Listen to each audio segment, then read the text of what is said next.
Job ready Bharat में आपका स्वागत है। वीडियो अच्छा लगे तो सब्सक्राइब जरूर कीजिएगा। 2019 में कश्मीर से अनुच्छेद 370 हटा और उस राज्य को बांटकर 2 नए केंद्र शासित प्रदेश बनाए गए।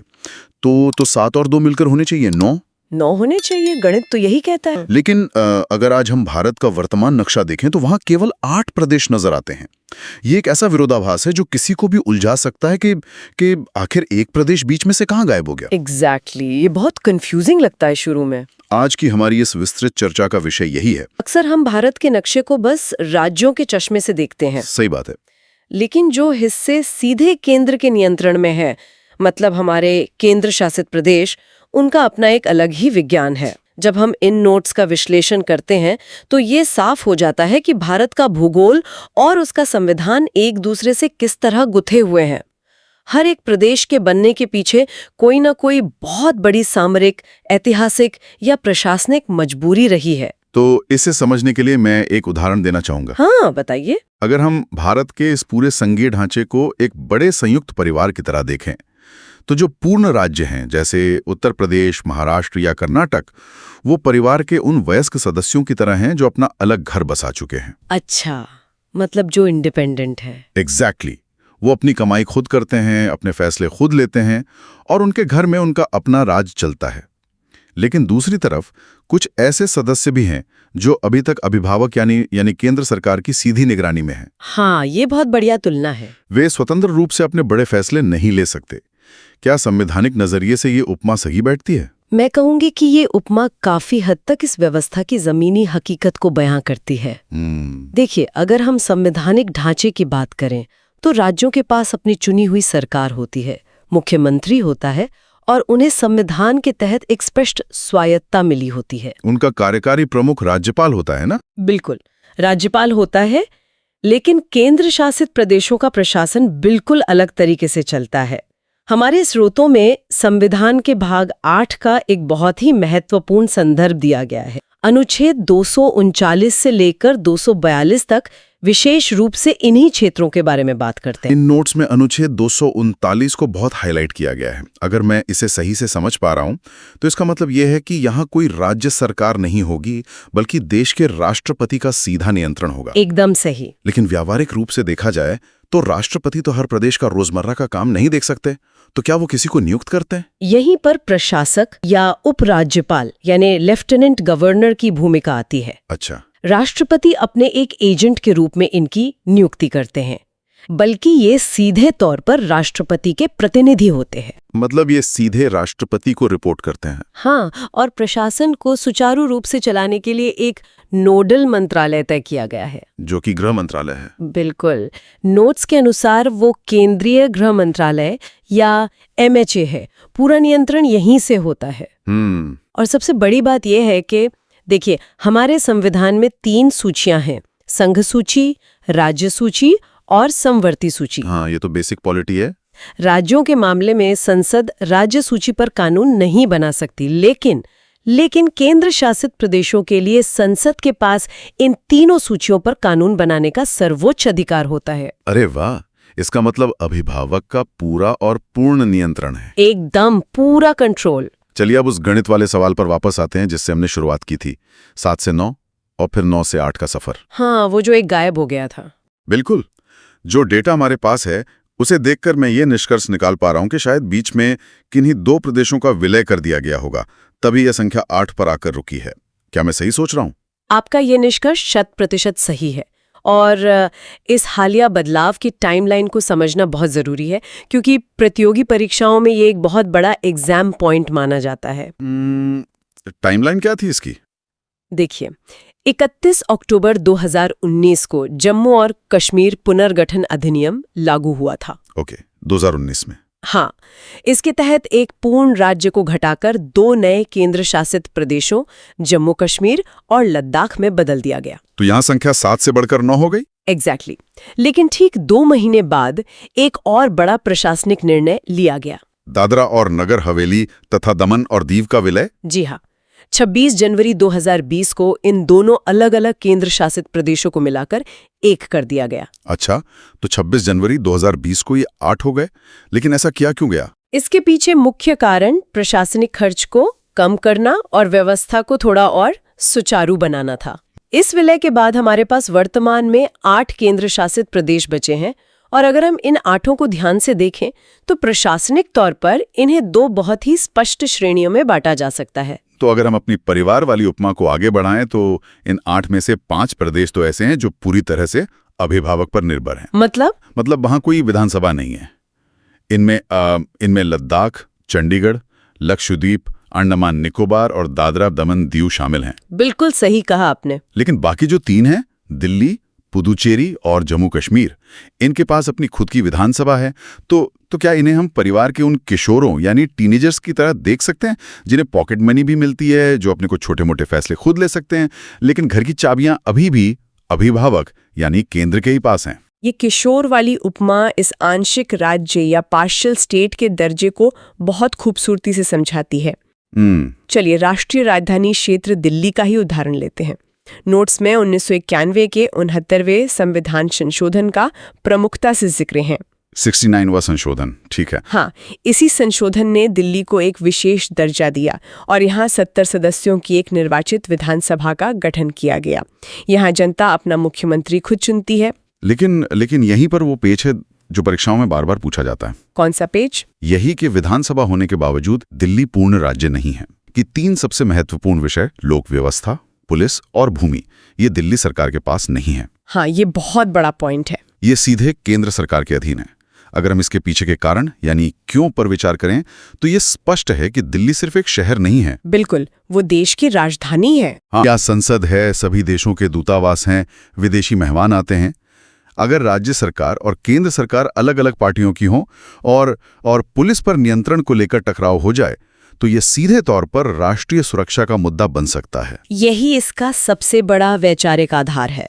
केंद्र सरकार राष्ट्रीय राजधानी की सुरक्षा और जमीन का नियंत्रण किसी स्थानीय सरकार के भरोसे नहीं छोड़ सकती। सही बात है। इसीलिए घर की चाबियां, जैसा कि आपने पहले कहा, केंद्र ने अपने पास ही रखी हैं। इसके अलावा दिल्ली की एक और अनूठी बात है जो इसे बाकी सभी से अलग करती है। हमारे स्रोतों में स्पष्ट लिखा है कि दिल्ली एकमात्र ऐसा केंद्र शासित प्रदेश है जिसका अपना स्वतंत्र उच्च न्यायालय मतलब हाई कोर्ट है। अच्छा, बाकी किसी के पास अपना हाई कोर्ट नहीं है? नहीं, बाकी सभी का न्यायिक अधिकार क्षेत्र किसी न किसी पड़ोसी राज्य के उच्च न्यायालय के साथ जुड़ा हुआ है। ये एक बहुत ही बारीक लेकिन महत्वपूर्ण तथ्य है। अब अगर हम जम्मू और कश्मीर की तरफ देखें तो ये एक बहुत ही दुर्लभ मामला है जहां एक पूर्ण विकसित राज्य को नीचे लाकर केंद्र शासित प्रदेश का दर्जा दिया गया हो। हाँ, ये बहुत कम देखने को मिलता है। नोट्स बताते हैं कि इसकी 2 राजधानियां हैं, ग्रीष्मकालीन राजधानी श्रीनगर और शीतकालीन राजधानी जम्मू। और दिल्ली की ही तरह यहां भी भविष्य के लिए विधानसभा का प्रावधान रखा गया है। बिल्कुल, जम्मू और कश्मीर का ये बदलाव मुख्य रूप से सुरक्षा और अलगाववाद की चुनौतियों से निपटने के लिए किया गया था। सीमा पार से होने वाले आतंकवाद को देखते हुए केंद्र सरकार को वहां की पुलिस और सुरक्षा व्यवस्था पर सीधा नियंत्रण चाहिए था, इसलिए इसे राज्य से यूटी बनाया गया। समझ गया। अब टीनेजर्स वाले ग्रुप के तीसरे सदस्य पुदुचेरी की बात करते हैं। पुदुचेरी बहुत दिलचस्प है। हाँ, अगर कोई नक्शे पर पुदुचेरी को ढूंढेगा तो उसका दिमाग चकरा जाएगा। बिल्कुल चकरा जाएगा। स्रोत सामग्री के अनुसार ये एक ही केंद्र शासित प्रदेश है, लेकिन ये 3 अलग अलग राज्यों में 4 अलग अलग भौगोलिक जगहों पर बिखरा हुआ है।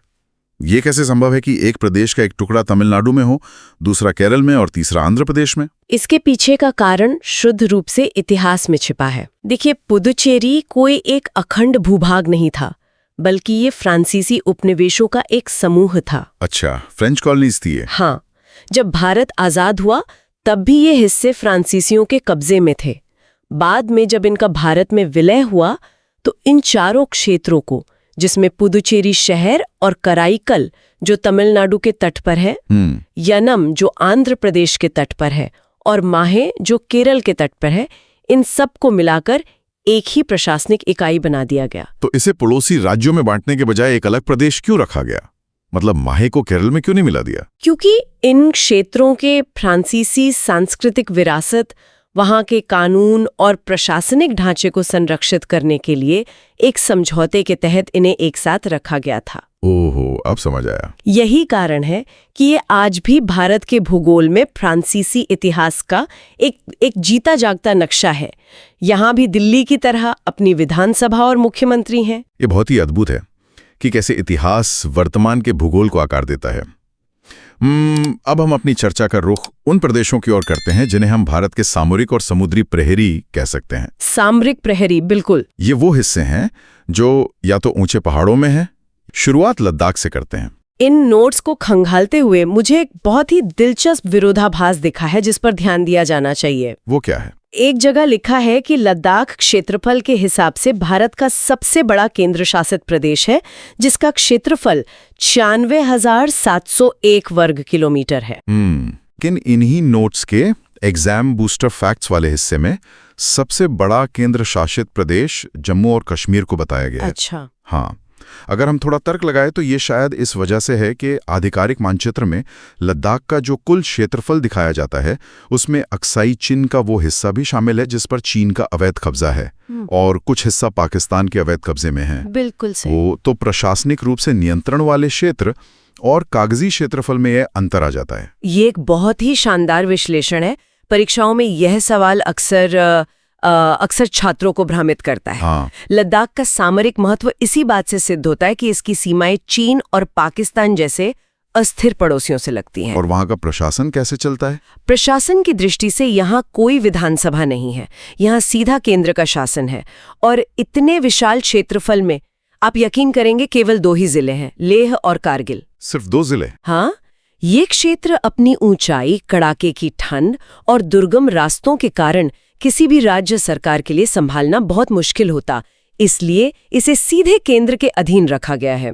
पहाड़ों के इन प्रैरियों से अब हम सीधे समुद्र के प्रैरियों की ओर चलते हैं। अंडमान और निकोबार द्वीप समूह, ये मेरा पसंदीदा हिस्सा है। 1956 में बना भारत का सबसे पहला केंद्र शासित प्रदेश था। इसकी राजधानी को अब श्री विजयपुरम कहा जाता है, जिसका पुराना नाम पोर्ट ब्लेयर था। बिल्कुल। अंडमान और निकोबार की भौगोलिक स्थिति इसे भारत के लिए एक अघोषित एयरक्राफ्ट कैरियर बनाती है। Aircraft carrier? हाँ, क्योंकि ये बंगाल की खाड़ी में स्थित है और मलक्का जलडमरू मध्य, जिसे हम स्ट्रेट ऑफ मलक्का कहते हैं, उसके बहुत करीब है। इस मलक्का जलडमरू मध्य के महत्व को थोड़ा और खोलकर समझते हैं। जी। यह केवल एक जलमार्ग नहीं है, बल्कि यह वह संकरा रास्ता है जहां से दुनिया का एक बहुत बड़ा हिस्सा, विशेषकर चीन और इंडो पैसिफिक देशों का तेल और व्यापार गुजरता है। एग्जैक्टली। जो भी इस जलमार्ग के पास शक्तिशाली होगा वो पूरे एशिया के व्यापार पर नजर रख सकता है। इसीलिए अंडमान का सीधा नियंत्रण दिल्ली के पास होना सामरिक रूप से अत्यंत आवश्यक है। बिल्कुल। इसके साथ ही एक और भौगोलिक शब्द है जो परीक्षाओं में अनगिनत बार पूछा जाता है, 10 डिग्री चैनल। ये 10 डिग्री चैनल क्या है? चैनल दरअसल पानी का वह चौड़ा रास्ता होता है जो 2 बड़े भूभागों को अलग करता है। यह 10 डिग्री चैनल अंडमान द्वीप समूह को निकोबार द्वीप समूह से अलग करता है। अच्छा, तो ये दोनों को बीच से डिवाइड करता है। और भूगोल के साथ साथ यहाँ का मानव शास्त्र यानी एंथ्रोपोलॉजी भी बहुत महत्वपूर्ण है। नोट्स में स्पष्ट रूप से जारवा, ओंगेस, शोम्पेन और सेंटिनेलीज जैसी जनजातियों का जिक्र है। हाँ, ये जनजातियां मानव इतिहास की सबसे पुरानी और संरक्षित कड़ियों में से एक हैं। सेंटिनेलीज जैसी जनजाति तो आज भी बाहरी दुनिया से पूरी तरह कटी हुई है।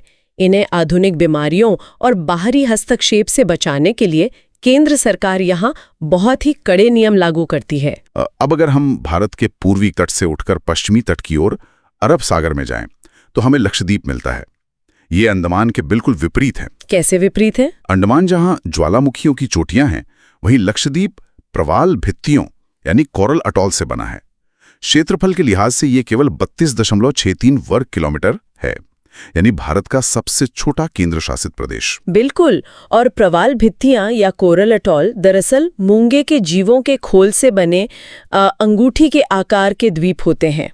बहुत सुंदर होते हैं। हाँ, पर्यावरण की दृष्टि से ये बहुत ही संवेदनशील इलाका है और इसकी एक बहुत बड़ी उपलब्धि ये है कि ये 100% जैविक या ऑर्गेनिक कृषि क्षेत्र घोषित किया जा चुका है। लेकिन इसी संवेदनशीलता के कारण यहाँ एक बहुत बड़ा खतरा भी मंडरा रहा है, जलवायु परिवर्तन। एग्जैक्टली। चूंकि ये द्वीप मूंगे के बने हैं, इसलिए समुद्र तल से इनकी ऊंचाई बमुश्किल 1 या 2 मीटर ही है। जलवायु परिवर्तन और ग्लोबल वार्मिंग के कारण समुद्र का जलस्तर जिस तेजी से बढ़ रहा है, उससे लक्षद्वीप के अस्तित्व पर ही सवालिया निशान लग गया है। यही वो कारण है कि यहाँ किसी भी तरह का भारी औद्योगिकरण या अंधाधुंध पर्यटन नहीं किया जा सकता। इसके पर्यावरण को बचाना केंद्र सरकार की एक बहुत बड़ी जिम्मेदारी है। सही कहा। अब हमारे पास अंतिम 2 केंद्र शासित प्रदेश बचे हैं जिनकी कहानी पूरी तरह से अलग है। ना तो ये गहरे समुद्र में है, ना ही ऊंचे पहाड़ों पर। आप चंडीगढ़ और दादरा की बात कर रहे हैं? हाँ, चंडीगढ़ और दादरा नगर हवेली एवं दमन दीव की। पहले चंडीगढ़ को लेते हैं। 1966 में जब पंजाब का पुनर्गठन हुआ और उससे अलग होकर हरियाणा बना, तो चंडीगढ़ को लेकर दोनों राज्यों में विवाद हो गया कि ये किसकी राजधानी बनेगी। और इसी विवाद को सुलझाने के लिए अभिभावक को बीच में आना पड़ा। हाँ। केंद्र ने फैसला किया कि चंडीगढ़ दोनों राज्यों की संयुक्त राजधानी रहेगा, लेकिन इसका प्रशासन किसी भी राज्य के पास नहीं होगा। यह एक केंद्र शासित प्रदेश बनेगा। लेकिन यहाँ प्रशासन का एक बहुत ही अनोखा लूपहोल है। वो क्या है? यहाँ कोई अलग से उपराज्यपाल नियुक्त नहीं होता, बल्कि जो व्यक्ति पंजाब का राज्यपाल होता है वही पदेन रूप से चंडीगढ़ का प्रशासक भी होता है। अरे हाँ, ये एक ऐसा तथ्य है जो अक्सर लोगों को चौंका देता है। बिल्कुल। और वास्तुकला के लिहाज से ये स्वतंत्र भारत का पहला पूर्ण योजनाबद्ध शहर यानी प्लान्ड सिटी है, जिसे प्रसिद्ध फ्रांसीसी वास्तुकार ली कार्बुजियर ने डिजाइन किया था। बहुत ही खूबसूरत शहर है। और हमारी सूची का अंतिम नाम है दादरा नगर हवेली एवं दमन दीव। जैसा कि हमने चर्चा की, 2020 में इनका विलय हुआ। अगर हम पुदुचेरी की बात करते समय फ्रांसीसी प्रभाव की बात कर रहे थे, तो यहाँ हमें पुर्तगाली इतिहास देखने को मिलता है। हाँ, ये क्षेत्र लंबे समय तक पुर्तगाली उपनिवेश था और 1961 में इसे आज़ादी मिली। सही। आज ये पश्चिमी तट पर एक बहुत ही महत्वपूर्ण औद्योगिक हब और पर्यटन स्थल बन चुका है। तो अगर हम अपने आज के इस विश्लेषण को समेटें, तो ये स्पष्ट होता है कि ये 8 केंद्र शासित प्रदेश सिर्फ भारत के नक्शे पर खींची गई कुछ रेखाएं नहीं हैं। बिल्कुल नहीं। ये हमारी सामरिक जरूरतें हैं, हमारे ऐतिहासिक समझौते हैं और हमारी प्रशासनिक विविधता के सबसे बेहतरीन उदाहरण हैं। मैं पूरी तरह से सहमत हूँ। बर्फीले लद्दाख से लेके मूंगे के द्वीपों वाले लक्षद्वीप तक हर प्रदेश के अस्तित्व के पीछे एक बहुत ही मजबूत कारण है। और यही कारण समझना सबसे ज्यादा जरूरी है। इसी विचारोत्तेजक सवाल के साथ हम आज की इस विस्तृत चर्चा को यहीं विराम देते हैं। हमारे साथ इस विश्लेषण में गहराई तक उतरने के लिए आपका बहुत बहुत धन्यवाद। इस विषय पर विचार करें और अपनी जिज्ञासा को हमेशा जिंदा रखें।